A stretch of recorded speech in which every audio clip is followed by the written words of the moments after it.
Arcade Paradise. Easy on the wallet, but is it worth your time? We're back in the saddle and we ride all the way back to the 90s in order to find out here on Broke and Gaming.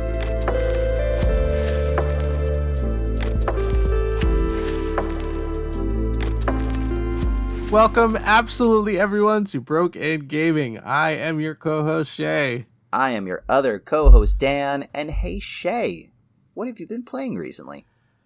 Nothing new, Dan. I've been playing the Oblivion remaster and Starfield, and that's it. Nothing exciting on this end, so... Well, you did text me the other day that you, as much as it pains you to admit it, can understand why people prefer Oblivion to Skyrim, your all-time favorite game ever. Dog, I'm not gonna text you anymore. This is the second episode in a row that you have put me on blast for private messages. That's right. I don't still prefer Oblivion to Skyrim, but I can definitely see why people do. They're both great games. I think the leveling in Oblivion is much better than it is in Skyrim, which I don't think is a hard take. You know what I mean? No, not really. There's lots of good things to like about Oblivion, and I like them, you know? I can definitely see why people fucking die on the hill of Oblivion being the best game in the series. The fucking rage bait posts that I've been seeing on perennial cesspool Reddit actually suggests that the favorite game in the series is all of a sudden Morrowind, but, you know, I think that's just haters being haters, so... I did spend more time with Morrowind than Oblivion. I think I tried to play it the most times. That might be more accurate. I think I got further in Oblivion. I mean, you could probably guess why I didn't spend a whole lot of time in Morrowind. The thing I remember most from Oblivion was that the story was just really solid. Like, the central campaign felt more like an actual game than in Skyrim. I could be misremembering, and it's been so long since I played it, so that could be just like making it out to be better than it actually was, because it was released in an era where like story wasn't the most important thing about gameplay at that time. So right. I don't know. How do you feel about the story so far? I feel like it's the same. Okay. The same vibe as Skyrim. I do feel like because it's a smaller, potentially smaller area you're traveling around in Cyrodiil than in Skyrim, I feel like they have packed it with fewer like side quests and stuff. So the main storyline feels perhaps more important. That could be. And as you do many a time in the Skyrim campaign, the main campaign, it's real easy to put that one on the back burner. And explore Dwemer ruins instead. So, you know, that might be the point that you're coming to remember. But I mean, like vibes wise, they're kind of the same thing so far, I should say. That's fair. But yeah, that's the last fucking time I text you about a video game opinion. You should know that if you have a video game take and I don't respond to it, it's because I'm waiting for this exact moment. Sure. As for me, I tried out 2 games just for shits and giggles because my time has been kind of all over the place over the last month.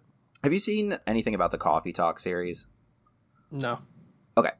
So, ostensibly, they're just visual novels where you run a coffee shop and serve, like, fantasy creatures and stuff, like elves and succubi, vampires and werewolves and whatever the fuck.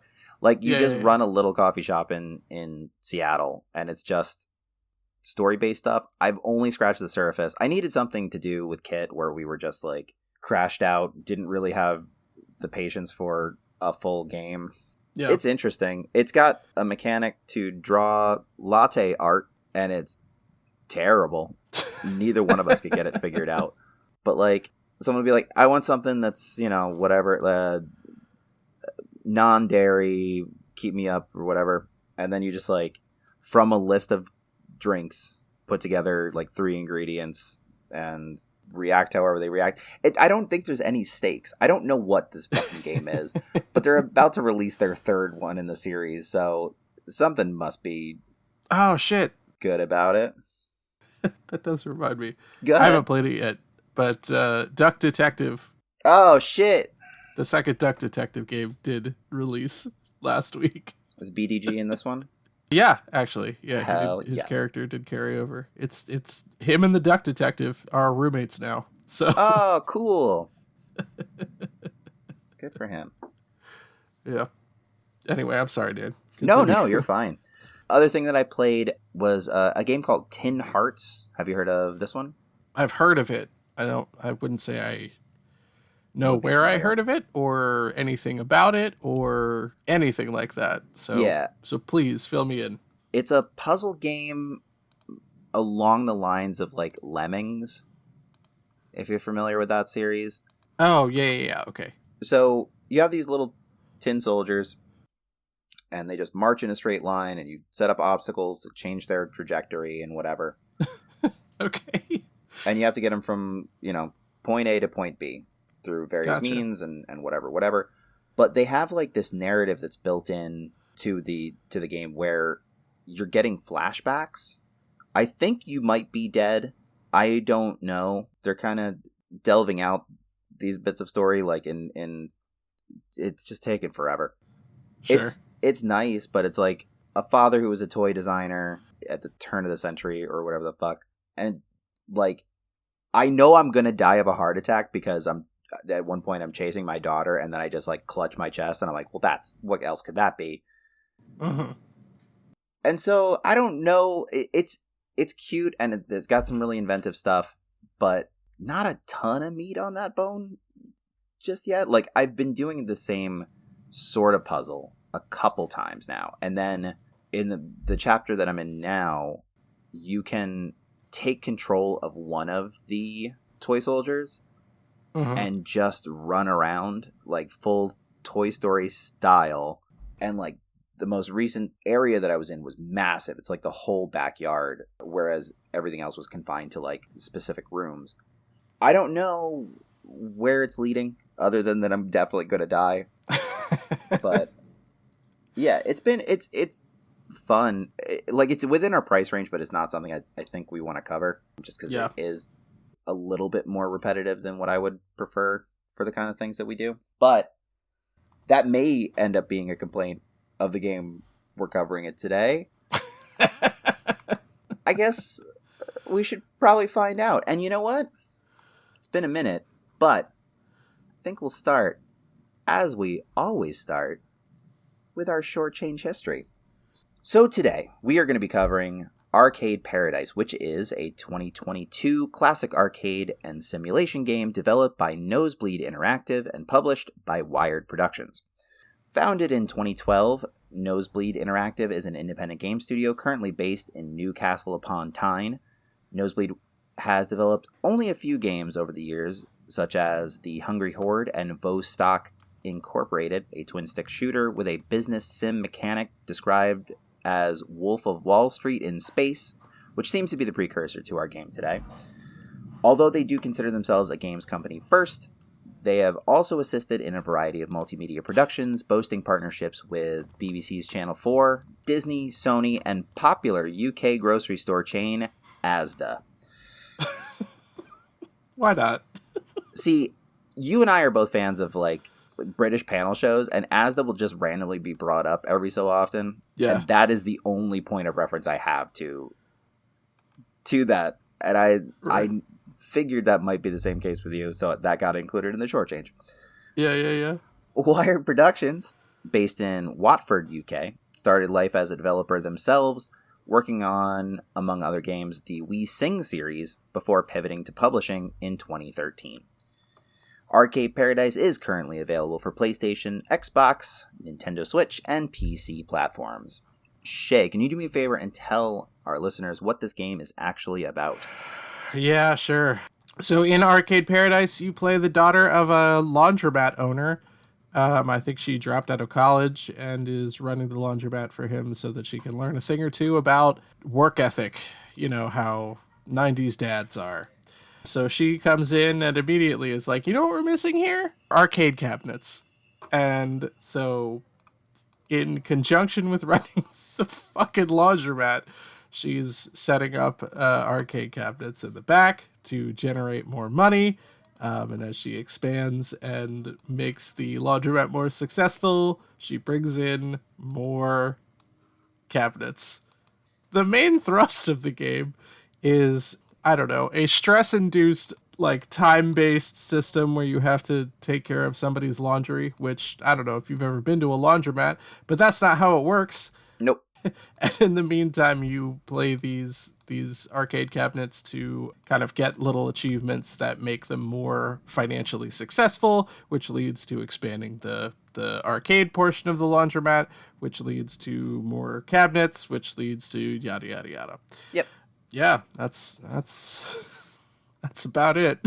Yep, that is indeed the main thrust. Okay, so immediate thoughts. What do you got for me, Shay? Yuck! All right. Yeah. I miss the days where we have just wildly different scores at the end of this, and I can feel it coming. Yeah, so we'll get to gameplay in a second, but let's talk about the fact that after you lock up and go home for the night, that's when everybody comes in and dumps the entirety of the world's garbage onto your floors and machines. Yeah. Yeah. That is fucking wild to me. There's no garbage throughout the day, but in the middle of the night, everybody just comes in and dumps their trash on the floor. Yeah. You know what's funny? Like, you say lock up, and I don't know that I don't know if it's ever locked. Like, a lot of laundromats are 24 hours. Right, but I wouldn't trust them around the arcade with just my open fucking office there with my safe full of cash. Right. But yeah, and my computer stuff that they'll just take off with. Okay, so yes. Let's also talk about the design of the people that disappear as you approach them. Freaked me Yucky. The fuck out at first. Yeah, okay, let's start with visuals. Sure. Shit. It's weird, right? Like, you don't interact with characters at all. You don't really see yourself at all. Your dad sends you chats every once in a while to yell at you for being good at making him money. Yes, but otherwise. But your patrons that you can interact with, they're all just like a static thing. And then static as you approach is a good way to refer to them. Yeah. Because when you approach them, they just fizzle. It's so strange. Yeah, they pixelate into nothing. Yeah. I didn't know what the purpose of that was, other than maybe just not having to program interactions at all. Yeah, right, yeah. But like, I thought there was a good chunk of this game where I thought the whole thing was in my imagination. I don't know why. you I'm the player hallucinating. or you the character? Both. That I was just hallucinating this entire thing. Because when you get voicemails from your father, there seemed to be something like almost spacey about it. Like, Is this what I think is being said, or is this what's actually being said? Like, am I just hearing the disappointment in my father's voice, or is he actually disappointed in me? A thing we all struggle with from time to time. Yeah. And it's not. Like, I can confirm, having completed the game, that is not the case. He really is just sending you voice messages, and he really does think you're a piece of shit. As he reminds you constantly. So often. And how far did you get in this? Oh, boy. Because I'm definitely going to spoil some shit, because the story is not the important part of this game. No. I just unlocked the to-do list, where he starts giving you the pound sterling.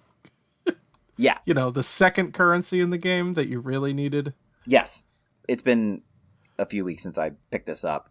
Where does it say that he's at? Is he just in the Riviera or some shit? Like, he's just living on a yacht. Yeah, he's just somewhere so else. Successful. Yeah, okay. I think your sister says something about it when you start. It's something like that.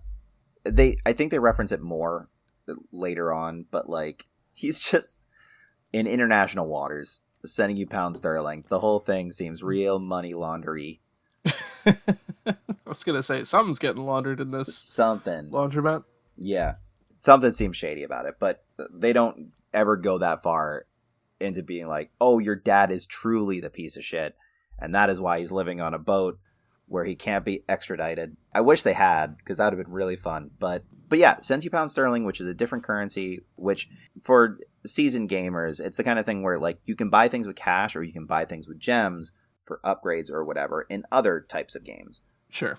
Functionally works like that. So the pound sterling you can use to buy different upgrades for your character and the way that they can operate within the business versus the money, which is almost strictly for buying other cabinets and expansions. Like there's a handful of other little tiny things, but like that's your big two. In order to expand, you have to get your sister who works in the town hall to like grease the wheels, basically.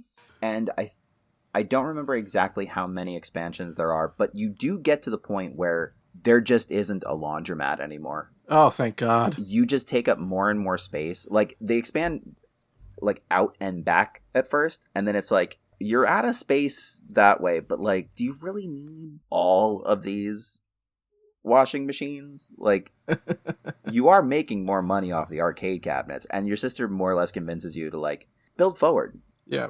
And so like the last one before you just eliminate the laundromat altogether, there's like 3 washing machines, 3 dryers, and that's it. And it's like a little closet worth of, I mean, I'm exaggerating, but only slightly.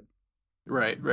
It takes over where the bathroom is, which was in the laundromat. Weird. Yeah, there's still a bathroom. Don't worry. Okay. You can still plunge a bathroom.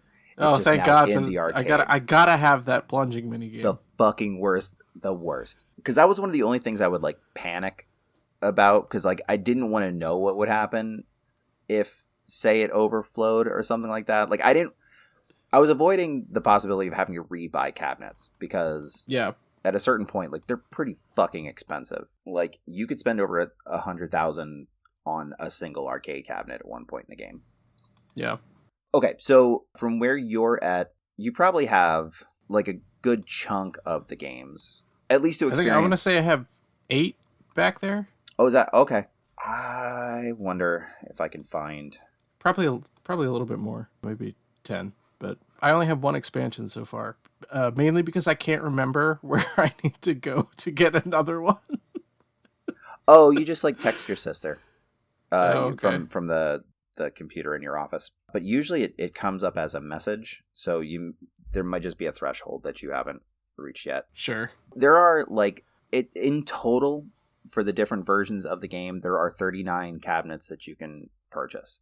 Some of those are DLC, some of those are exclusive to the VR version, but over 30 just for the standard game as it is, I believe. It's so many. It is a lot. So you said you have 8 cabinets. 8-ish. What games do you have so far? The warehouse stacking one, Strike Gold, UFO Assault, air hockey, the jukebox, which apparently counts as a... Yeah, kind of. Did I say air hockey already? Do they have 2 different air hockey games? They do. Because there's a digital one and a physical one. Oh my God. Okay.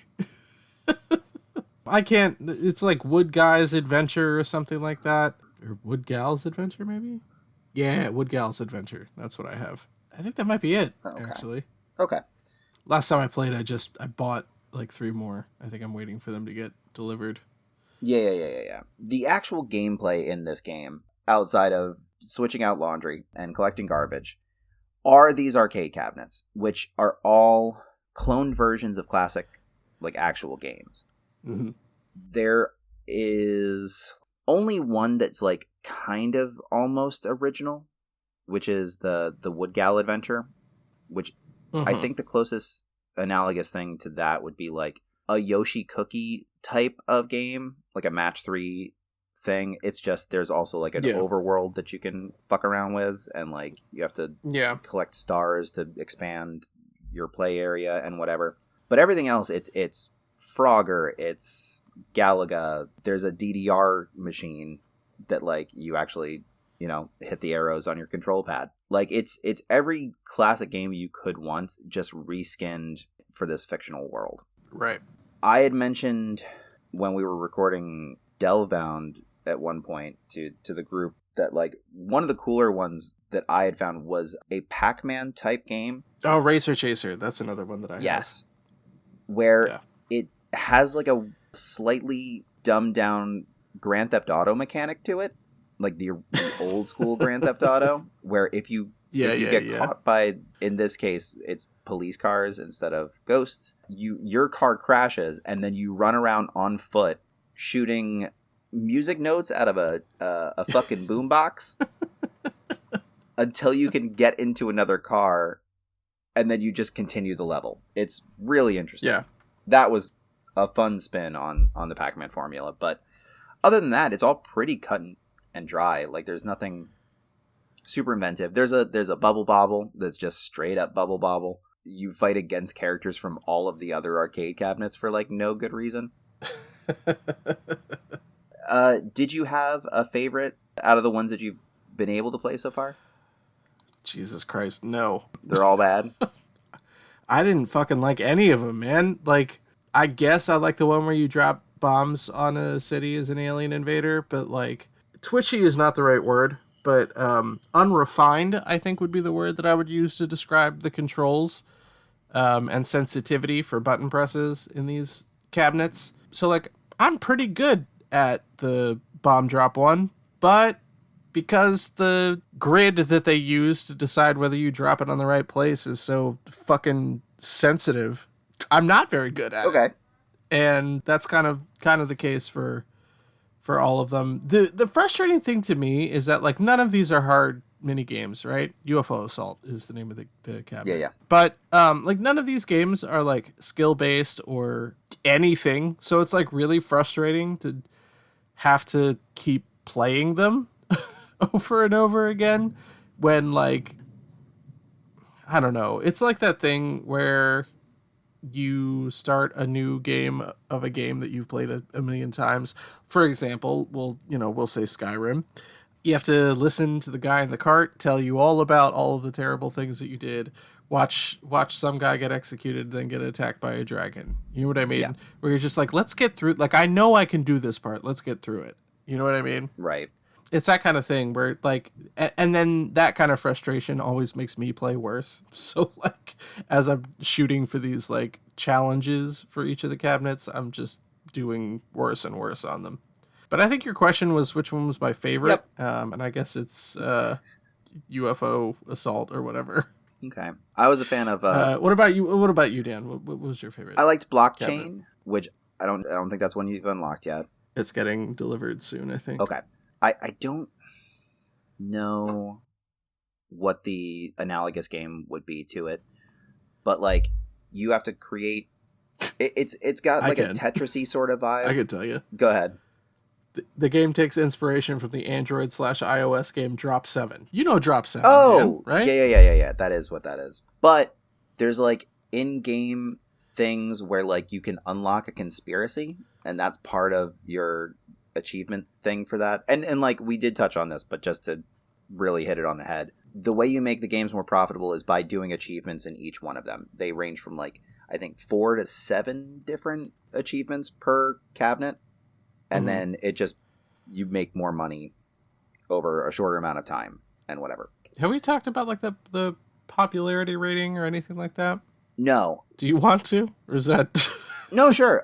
So like you can set your difficulties and your price for each one of the cabinets based on how popular it is.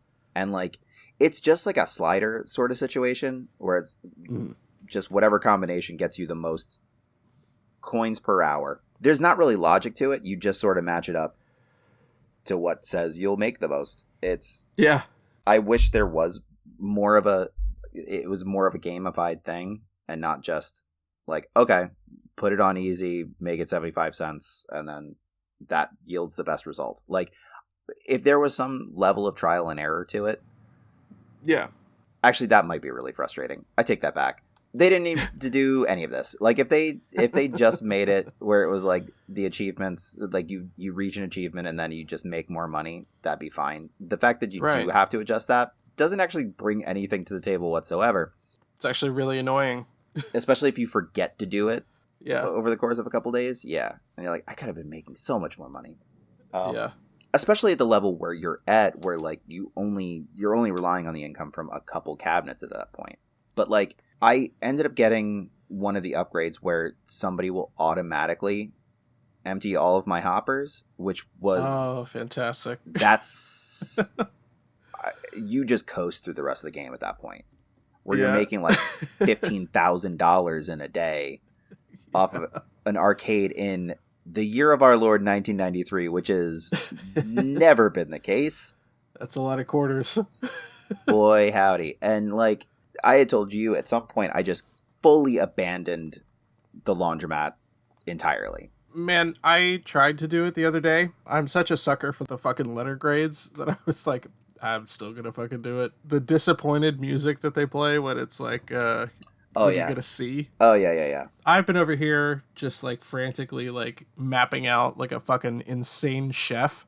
This is exactly how much I can get done while this dryer runs and this washer runs. In 45 seconds, I need to be out to reload this machine and blah, blah, blah, blah, blah. And it's insane. And the big problem with that is, like, at a certain point, you do end up getting games that take a decent chunk of time to do. Like, the golf game, you're doing, like, 9 holes. There's no way to complete a game of that while a load runs in the washer. So, like, you do have to, at a certain point, just bail on it. Yeah. Based on that. I mean, even Racer Chaser, you know what I mean? Like, whether you're doing well or not, like, as long as you're escaping the cops, like, that game could take fucking forever. Yeah. You know? 100%. And that's one of the starter games. Yeah. So like I said, I am going to spoil some of this because it takes such a turn. Again, your father thinks that you're a piece of shit. That you're the disappointment, that you should be more like your sister, so on, so on. Shea, would it surprise you to learn that the whole time your sister is supposedly getting you these permits, she was actually... Not at all.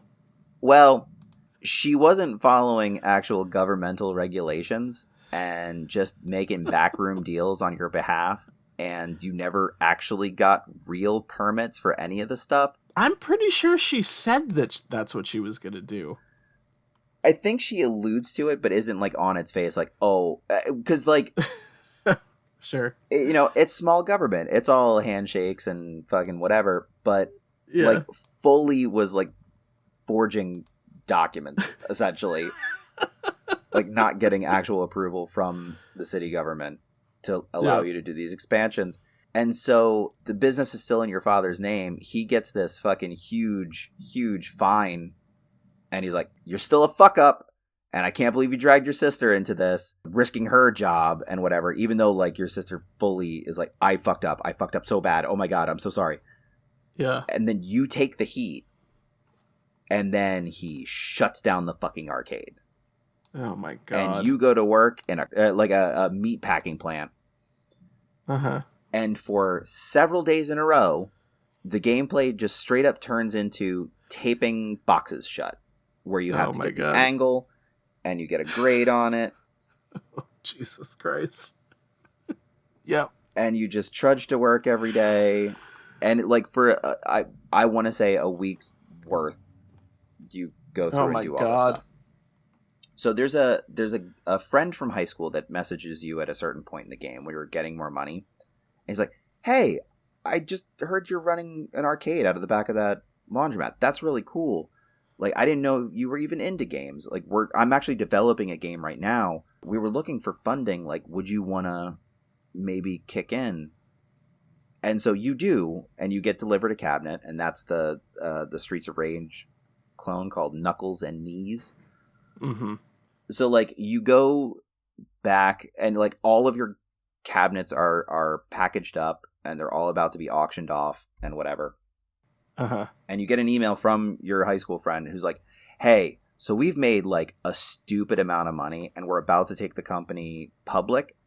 And our lawyers said that we should probably pay you out now so that you avoid a bunch of nonsense with like stock stuff and yada yada. So here's like $500,000. And so you just buy the arcade out from underneath your father, like at auction, and then just run the business without his involvement whatsoever. And like, thank Christ. The whole thing becomes a fuck you dad simulator, and I love that shit. Love it. Yeah. Like, I was so pleased that like they actually made any of that stuff matter at the end of it. We'll get into it in the point system, but like, I didn't expect there to be an actual story. Like, I thought it was just like a nostalgia, the video game. You do this until you're successful. Play arcade cabinets at your leisure. Yeah. There are so many games that are like that, where it's just nostalgia for nostalgia's sake. Like, to actually make a tangible story part of it was nice. It's not that important, but it's cool that it's there.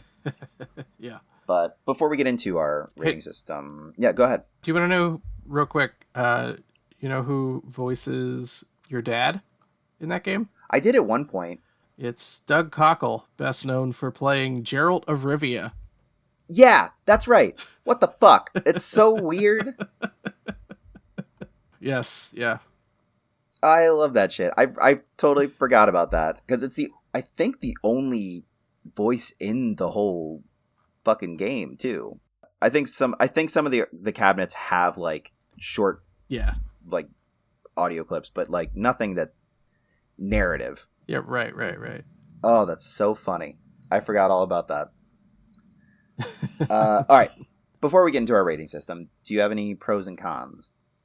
Ugh, man. The fucking slog of the gameplay loop in this game. Huge fucking con. Yeah. It's such a slow starter, especially if you're like paying attention even a little bit to the laundromat side of the game. Yeah, because you stress yourself out and you can't actually enjoy the cabinets because you're like, I just gotta get through this because I gotta. Right, because the laundromat's the only thing that's making you money, right? And even if you aren't paying attention to the laundromat, like your watch still pops up letting you know it's done. Yeah. Which is wild because it like blocks the cabinet that you're playing at the time. Yeah, it can. Yeah. Yeah. So like you have to get that arcade sustainable to abandon the dog shit laundromat mechanic, which then makes you essentially playing the arcade games at the same level as when you started playing the laundromat, if that makes sense. Yeah.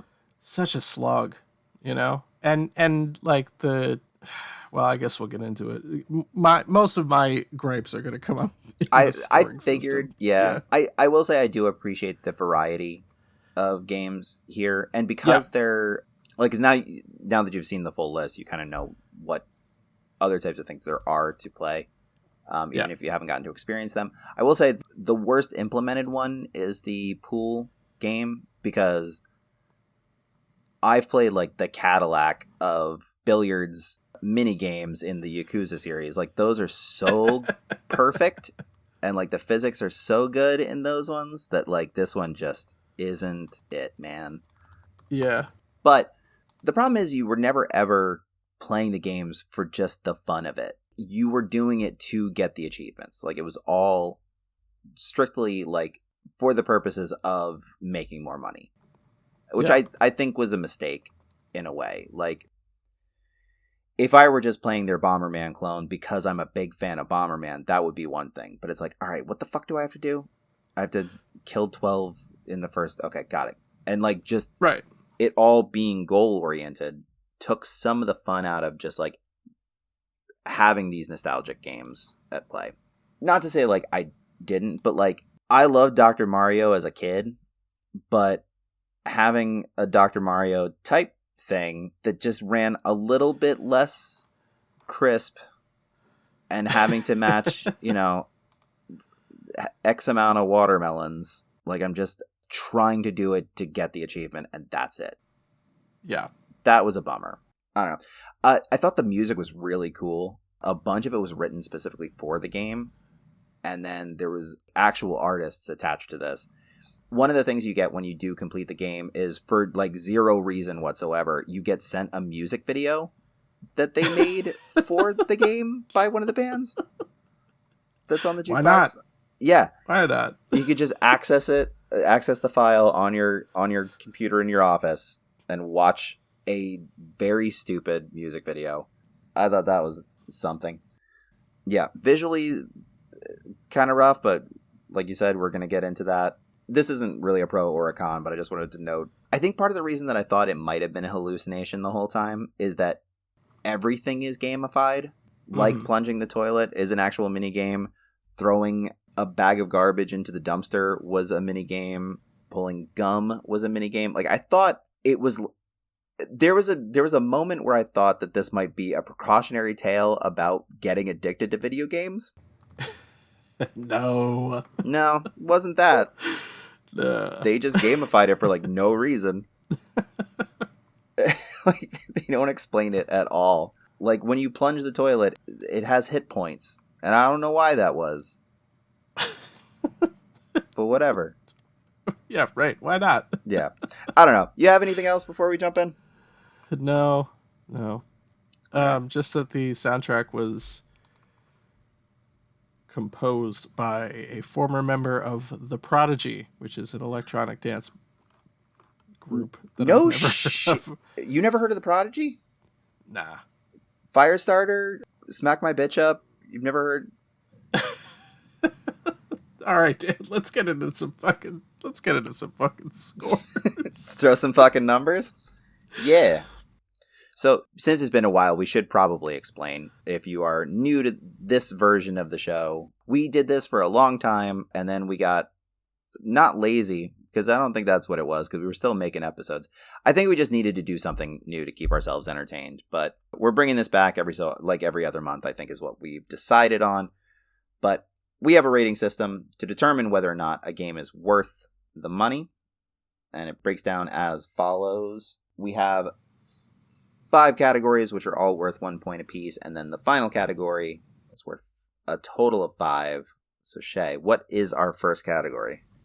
Yeah, up first, Dan. Does it work? I had complaints with a couple of the mini games, a couple of the cabinets, but like overall, I think everything worked as well as, and in like a small number of cases, better than the original.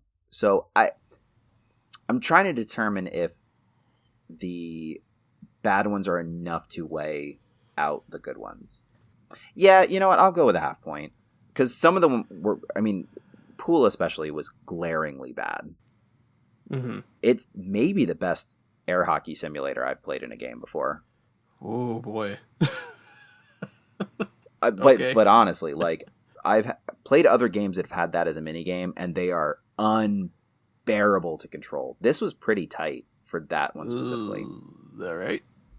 That's fine. Okay. You can disagree. I do. Strongly. Okay, great. I am also going to give it a half point because generally speaking, they work fine. I will say that like every control that you have to do in the laundromat section of the game is so annoying. But yeah, man, like I thought the air hockey table was terrible. It like the drag on between what you're doing on the control stick and what actually happens on the screen is irreparable damage. You know? I honestly didn't experience that. That's interesting. Well, okay. Yeah, it was dog shit. That was dog shit. Okay. The stacking game was a nightmare. That's just like a I said, bad the game. alien. Yeah, it is. The alien bomber game was a nightmare. Yeah, I'm gonna give it a half point because like most of the games are fine, but the ones that are bad are fucking bad. Yeah. You know. So anyway, is it engaging? So yes, I do like certain games that have a level of monotony in that, like, I know what my goal is, and gamifying the idea of like time efficiency can be really fun for me. When I play mobile games, like, I do end up gravitating towards things that are like, all right, let me see if I can hit this amount of milestones within a single playthrough, or like if I dedicate like this chunk of time to this game, can I get everything accomplished that I need to? What's the most efficient path to get to there? I enjoy that experience in a lot of games, and so like that scratched that itch for me a little bit. Mm-hmm. There is a point at which it becomes overwhelming. Like before you get the upgrade where someone will automatically empty the hoppers, a huge chunk of my time was spent making a cycle around the arcade, collecting the coins from each one of the hoppers, putting that in the safe, And when I was still paying attention to the laundromat, like factoring all that in, collecting the garbage, like it became too much where I wasn't able to do enough with the games or get the achievements. So I don't know. It was satisfying for the most part until it became too much. And then you reach that tipping point and it kind of plateaus off and like you can coast again. Half point, I suppose. Yeah, I'm not going to give it a point here. It's too monotonous. You know what I mean? Like you said, you know, you hit a point where it's just like you're kind of spinning your wheels in the mud. You know what I mean? Yeah. And I don't know. It just like the arcade games were not interesting enough for me to push through that loop, you know? Right. I also, man, like I feel like I've brought this up 1.5 billion times, but I just like stop doing things for nostalgia's sake. You know what I mean? Yeah. Like I understand why they did it. You know, the game is built on an arcade that you're building in the back, so you're gonna bring in arcade games, right? But like, I don't think this is a good premise for a game. So like, who are we making this for? I don't know, because like we've both played sim type games. We've both enjoyed sim type games. I think the novelty of having like, okay, in any other type of business sim, like you just kind of set it and let whatever happen. You can't necessarily interact with each one of the things that makes you money. And I thought that the idea that like all of these are fully playable games within the sim was a really cool idea. Okay. But because of the monotonous nature of then having to balance the daily tasks and having a specific time frame for it, and like one of the upgrades you can get slows time down when you're in a cabinet, like when you're playing one of the cabinets, like that helped with that, because then you're at least like hyper focusing on the thing that you can do versus what you have to do. Made that nice. But like, because they're all attached to an achievement based thing within an achievement based thing, like doing those daily tasks to get the pound sterling in order to get those upgrades, like some of it felt like a hat on a hat on a hat at certain points. Like make it one thing or make it all the things. Like it was hard to divide up all those things that you were supposed to be doing.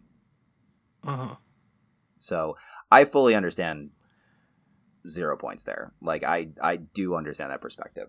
The problem is like I grew up with a lot of this stuff, so like I think the nostalgia just hits harder for me with some of these games. But it's the same reason why I end up liking pixel stuff more than you like. Yeah. Yeah. And we're gonna see that here. Up next, Dan, does it look good? Does it look good? I think the problem is that when you're playing the cabinets, they look like they're supposed to look. There's a disconnect to what the real world is presented as, because like it doesn't need to be blocky. They could have made it like fully 3D rendered instead of making it like stylized 3D. It feels like such a specific choice to make the characters look the way. I don't think that was a limitation. I think that was just an artistic choice, and I don't agree with it, because the environments themselves look pretty good. And then there's just like little things there that they made look overly blocky because it's like, hey, right? Nostalgia. This is what games used to look like. But you could just do that in the arcade cabinets. Right. It's right there. And then do those styles. I don't know. Like I'm leaning half, but I want to see what you think first. 0. Yeah. Moving on. Oh, okay. Cool. Then I guess I'll select. No, it looks fucking awful. It looks awful. Like you walk around like you said. Okay.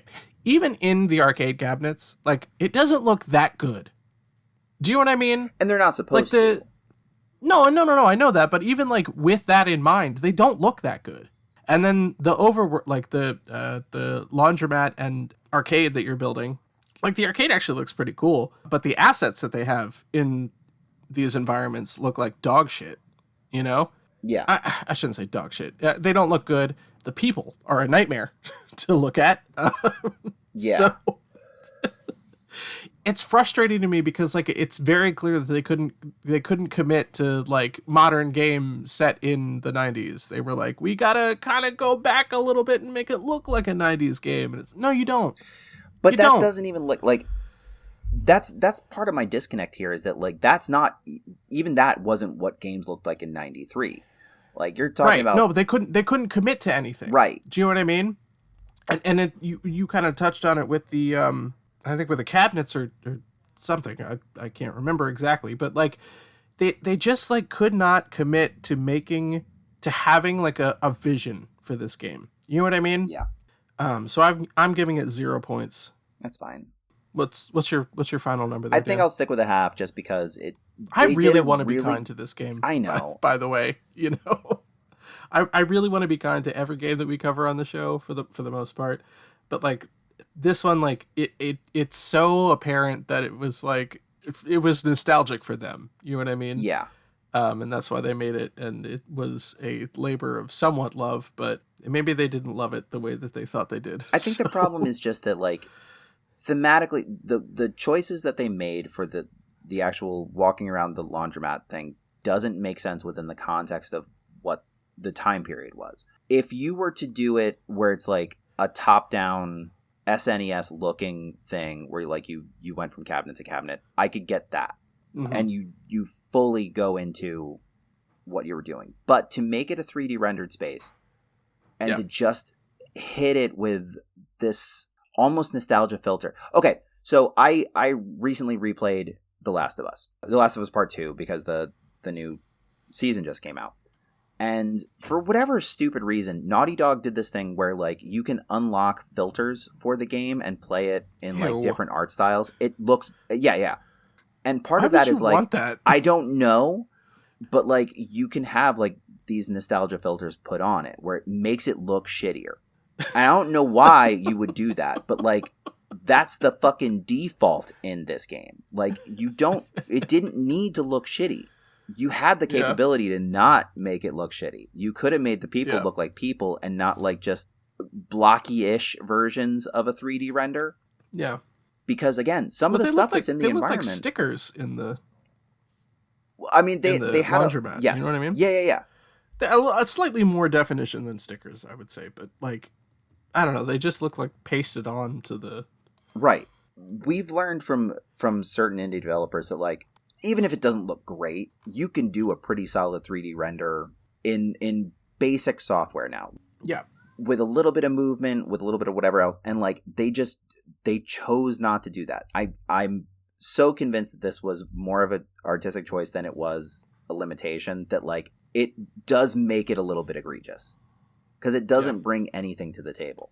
That said, all of the games that they're doing clones of look like the games they're doing clones of, and that was really cool because there's so many different art styles. Like to work within the limitations of what they were either parodying or paying tribute to, depending on which game it is. That's the only reason I'm giving it a half, because there was a lot of attention to detail, a lot of care given to that specific part of it. It's just the overworld, as it were, the actual laundromat aspect of it was just so jarringly bad compared to everything else that was going on. So I'm going to stick with a half. All right. Is there replayability? No, it's going to be a 0 for me. I mean, you can go back in and play all the cabinets. The end game, you can just like go fuck around in your arcade, collect more money, get more cabinets, whatever. But like, there's no really good reason. None of the gameplay in it was good enough to warrant going through again. And like, to start it over from scratch, I think would be very frustrating because of some of those curves where it's like, fuck, I have to now go back through, do all the hoppers every single day, twice a day, like to get the money. Like, it'd be nice if you could continue to build past that point, but like once you get the final upgrade, you only have so many spots to put cabinets. You can rearrange them however you want, but like, no, there's no real reason to. So it's a 0. All right. I'm also a 0. Short term, there's plenty of replayability because you're replaying the same thing over and over. Yeah. But you're right, long term, nothing there. Is there a story? So are we doing this like we used to do this, where like it's a default. Like, we rarely gave half points for this. But if ever there was a game to do that... I mean, looking back through our scores here, we did not rarely... Did we do half points for a lot of... Oh, constantly. For the story? Okay. I think what it ended up becoming was, is there a story? Yes. Is it a good story? And then it kind of knocked out. That was like the half. Was there's a story, but it's shit. Okay. I mean, I'm giving it a 0 just to get that out of the way. All right. Because so far, no, there has not been a story where I'm at. And while I hear that there is a twist later on, I mean, you can fucking see that shit coming, right? Oh, a little bit. Yeah, your sister works at an undisclosed position at town hall, right? She's definitely not getting the permits. Your dad's a piece of shit and thinks you're a piece of shit. And the only way to, like, kind of overcome that story beat there of, like, you're beholden to your dad is to buy it out from under him. And they got a fucking Deus Ex Machina that with a friend who's magically producing a wildly successful game. Yeah. You know? All of that is, I guess, I'm pitching in the lens of hindsight, but I feel like a lot of those elements are there from the jump. Yeah. Okay. If you're going to give it a 0, I'm going to give it a 1 just to... Because as much as some of the plot... What? Hold on. Because Hold on. Sure. I think partly because in simulation games especially, you don't ever have to have a story. Like, it is just... Especially with management sims, it is task-oriented. And that's it. Yeah. To even bother to write out a script and a plot point and plot points and whatever else. Not a script, huh? I mean, there definitely was. There, especially some of the stuff that you get from your dad. Like, Geralt did some fucking acting in some of that shit. When you're doing the box taping thing for like a week, the whole thing is overlaid with stuff from your dad. So, like, there's a big chunk of narrative that's given to you at that point. And that's, like, late in the game, and I totally understand. I think just, like, because it's a fuck you dad simulator at the end of it, there is some real catharsis to how everything plays out. There's a little bit more story than I had expected, and for sure more story than they were required to do. So for that reason, I'm going to give it a 1 just because it's such a pleasant surprise in a game of this type to have anything at all, and they kind of nailed it with the story that they went with. I appreciated it, so I'm going to give it a 1, and that's fine. It's also the only solid point we've given from either side this whole time, and I... The thing is, I actually did enjoy this experience, and the points aren't going to reflect it enough, and, like, this is the only one I can truly justify giving full marks to. Because this next one... Yeah. Our big 5-point question, Dan. Is it worth the cost? All right. So Arcade Paradise currently retails at $19.99 across the board. And I think the most fair thing to do is, if we compare this to, like, the classics collections that, say, Atari or Namco or anybody has put out, would you personally be more satisfied just getting one of those collections where you just drop in, drop out, play the games as you want, switch to another one? Or did the management aspect of this bring anything more to it? I'm the wrong person to ask about this, Dan, because you don't do a lot of those, and I get that. I fucking hate retro gaming. Okay. Well, then, actually, as much as you are the wrong person, you kind of are the right person, because, like, having this extra added layer to the game, did that make it better? The one that I've spent now an hour and 15 minutes saying was terrible. Right. Okay. Great point. Maybe we just go with our guts on this one, Dan. All right. Do you want me to start? Yeah. I have go a ahead, number. 'cause I got a number. Yep. Go ahead. Yeah, I'm gonna give it a 3, which I think is more than generous. If you're fucking riding this nostalgia train into the mountainside, like the rest of the gaming community seems to be, there is plenty of shit packed in here. And while all of the arcade cabinets are clones of other games, they are fine. You know, I think 1999, like you said, is actually, you know, is it comparable to one of those N64 bundles where you get 750 games for $3? No, but I think there's a little bit more refinement on this, and I think I would say probably half off is where I would say this is a fair value. Maybe a $12.99 would be a good price for this. But yeah, I think a 3 is the best you're gonna get from me. No, you know what? And I actually feel like that's exactly right. So I Googled one of the Namco Museum archive things on Steam. Also retails at $19.99, and so that's just straight up a bundle of games from Namco, a lot of which were parodied directly in this game, like Pac-Man, Galaxian, like Space Invaders. Yeah. Having that type of thing for the same price, like, I think that's probably pricey for the Namco thing, but like they're trying to milk that for everything it's worth. Because of the variety and because they weren't sticking to any one developer, this pulled from a bunch of different things from my childhood, their childhoods, presumably, and like being able to have it be a grab bag of just like all classic games, and it's not on Soulja Boy's weirdo aftermarket console. Sorry, what? Oh, yeah, Soulja Boy has a console. Don't sweat it. It's not, that'll come up in a quiz at some point in life. Yeah, him and Kurt Schilling. Don't worry about it. Forget I said anything, it'll come up later.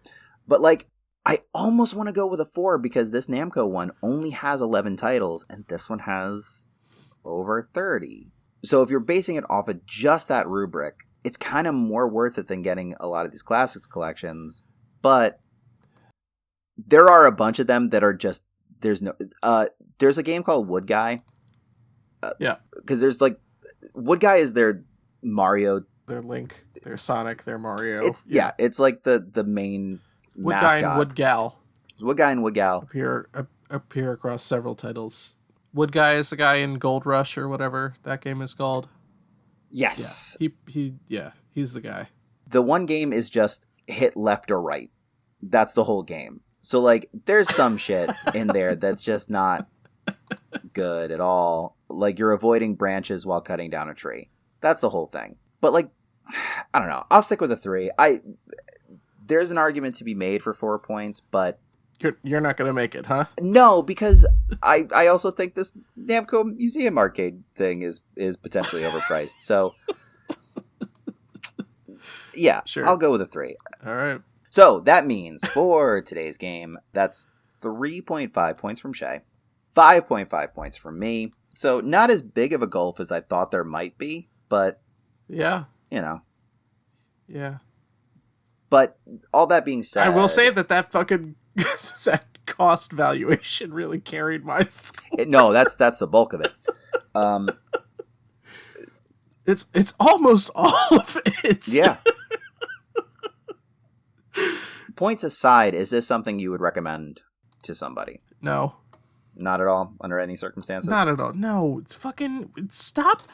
Make new games, all right? I don't think I complain about this enough, but make new fucking games. Stop fucking resting on your laurels of, for example, an Oblivion remaster before you put out Elder Scrolls 6. Well, that's a whole conversation that we could I know. This is apples to oranges here, but like fucking make a new game. Stop.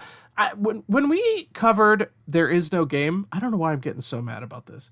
When we covered There Is No Game, you remember that game, Dan? Kind of the same premise. Yeah. Not same premise, but like same kind of thing. Yeah. Fucking make your own game. You know, stop making Zelda clones. Stop making Space Invaders clones. Stop LucasArts. Stop fucking shoving nostalgia down gamers' throats. You know what I mean? Yeah. I got real fired up. You sure did. For some reason.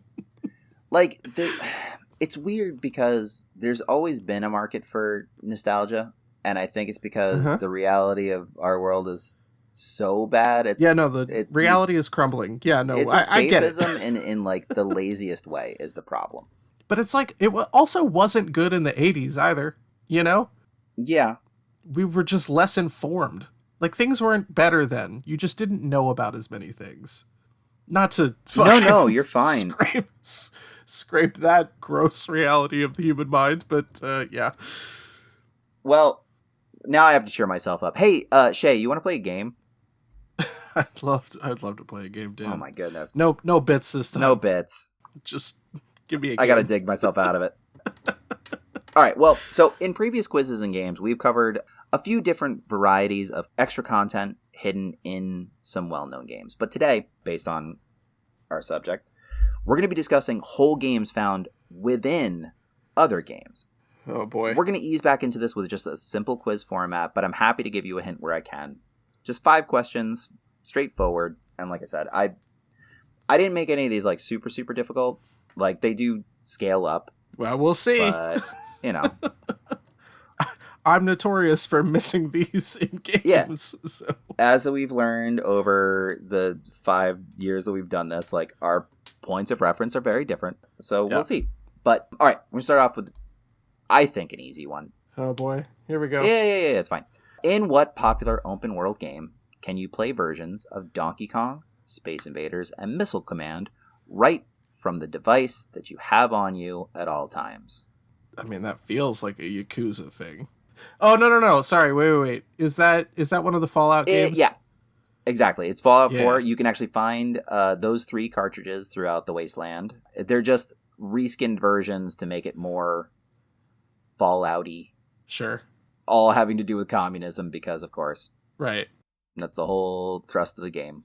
Yeah, you can play it right from your Pip-Boy. Nice. So I didn't get 0 on this one. Now it's all gravy from this point. Yep. All right. Who cares? Question number 2. Although there are over a dozen playable games obtainable through various means, including Ice Climbers, Excite Bike, and Punch-Out, what game includes a prank cartridge for a game called Super Tortimer, which you can only get on April Fool's Day? Can I buy a hint, please? Oh, sure. Once you unlock any of these games, like if you happen to sell them, you can order them again from a catalog. But a bunch of the games were like obtainable through their weird ass card system that you could physically go and buy cards at a store and then have to scan them into the game in order to unlock. And that was for the more like AAA titles, if I recall. Sure. That didn't help me at all. It could be argued that the games that you play on the console in your house are the most gamey versions of anything in the whole game because it is a life simulator. It was...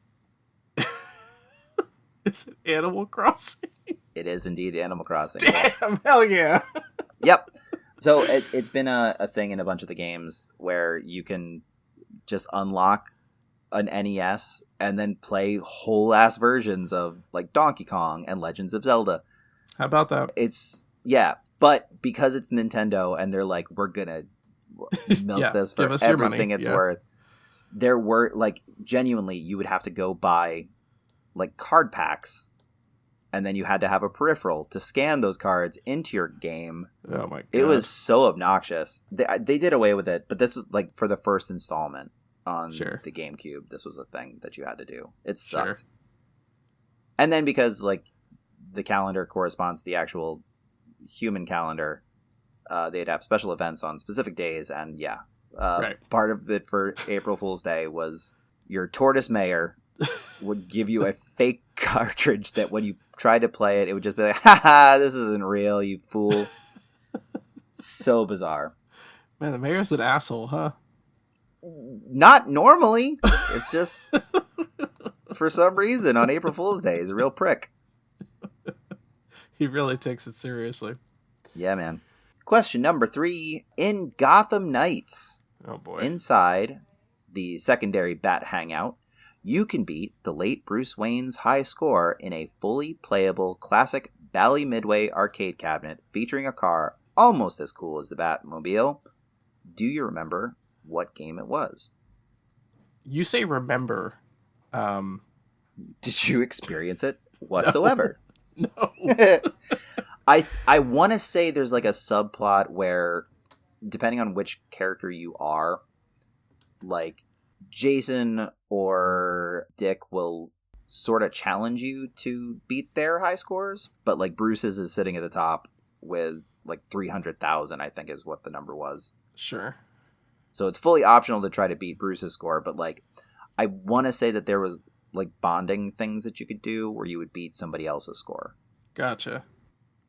We've mentioned this game before in a previous quiz because they were going to be doing an adaptation that The Rock was signed on to do that never happened, but they did release a game with The Rock in it based on a movie that didn't end up existing. Oh God, sounds that so rings familiar. Yeah. It rings a bell, but not enough of a bell. It's a crosstown bell that it's from. Yeah.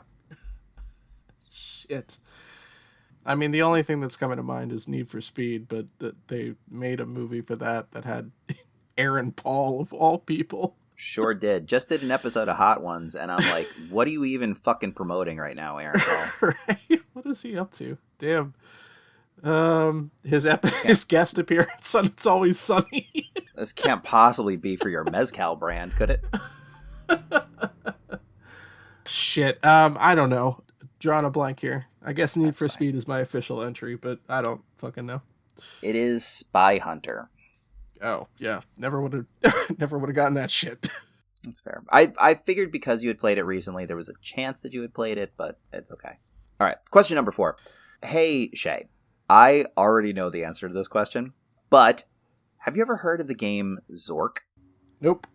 Of course not, because there's really no reason that you should.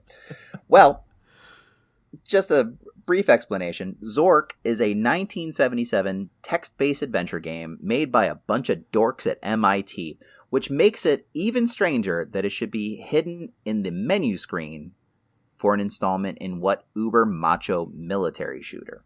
Ooh, is that a Call of Duty? It is Call of Duty. It's in Black Ops.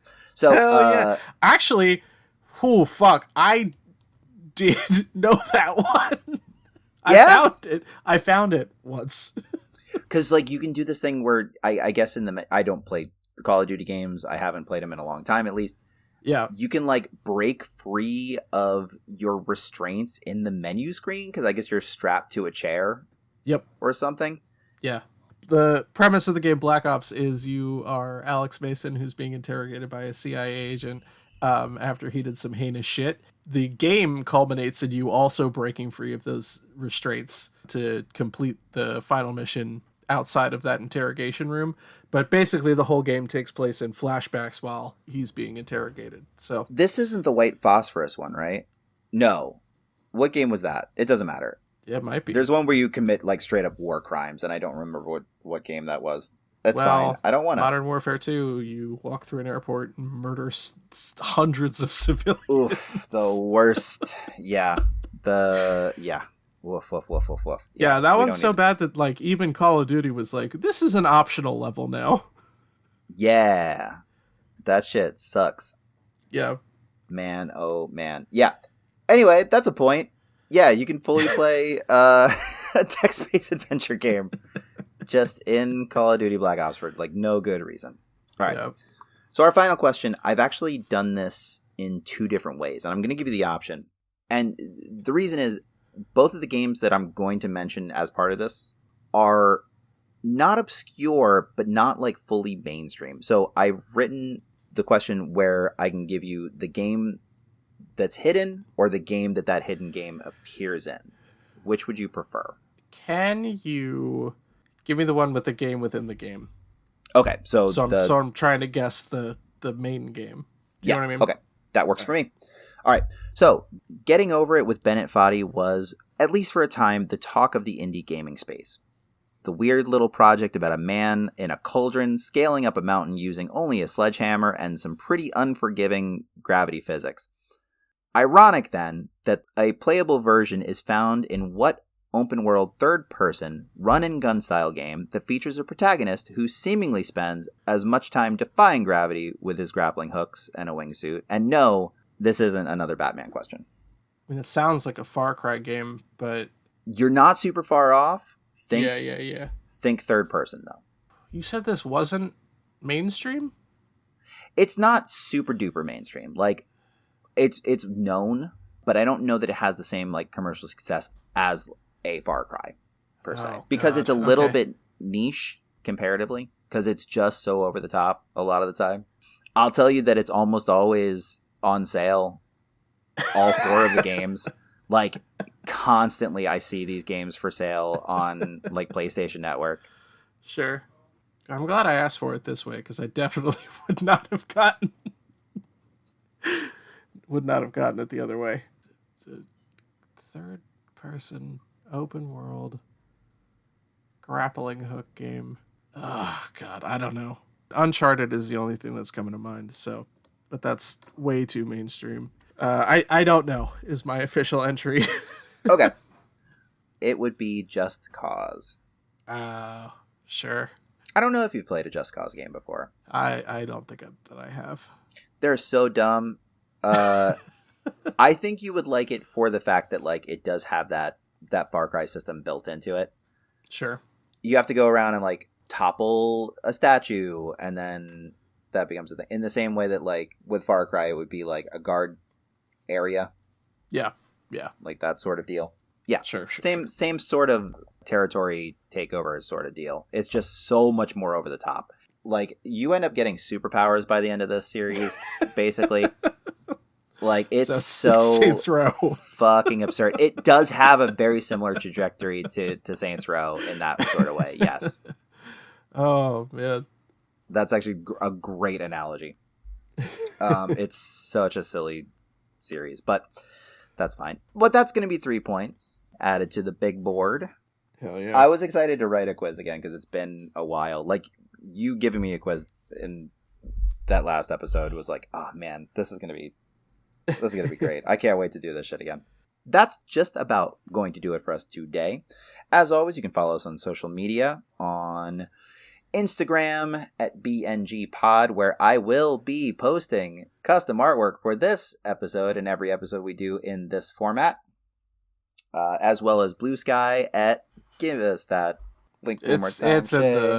It's in the description, which is in our description. Cool call. I will never get used to the BSKY thing ever. Yeah, no, it's a terrible. It's a bad way to do it, but unless it super picks up, I don't see them changing it anytime soon. But we're at whatever on there. You can follow us. I guess I'll post the artwork on there too, as well as sales that you should be aware of that we call cheat codes. If you want to share the show, you can do so with our hosting site, which is anchor.fm/BNGpod. That should still redirect to our Spotify for creators, but whatever. If you'd like to follow us on Twitch, where I have been trying to stream a playthrough of Skyrim in honor of our actual play Delvebound podcast, you can do so over at twitch.tv/BNG podcast. Then when you inevitably are not available for the odd times that I stream the game, but you want to check those out anyway, you can do so over on our YouTube channel, which is youtube.com/@brokengamingpodcast. It also has every episode that we've released since the summer of 2023. But yeah, check those out. And if you'd like to send us an email for any reason, you can do so at brokengamingpod@gmail.com, where we are now officially, once again, taking game submissions for games that you feel that we should cover. And also, apparently, we get emails for some potentially scammy bullshit where they want to put us on top 100 lists of video game podcasts. If you send us that email and you are an actual listener, send me an email, because you did one to my personal account too, and that shit was weird, telling us what your favorite part of Arcade Paradise was. And then maybe I'll consider actually paying attention to whatever the fuck that was. But, until then. And until next time, goodbye, absolutely everyone. Goodbye.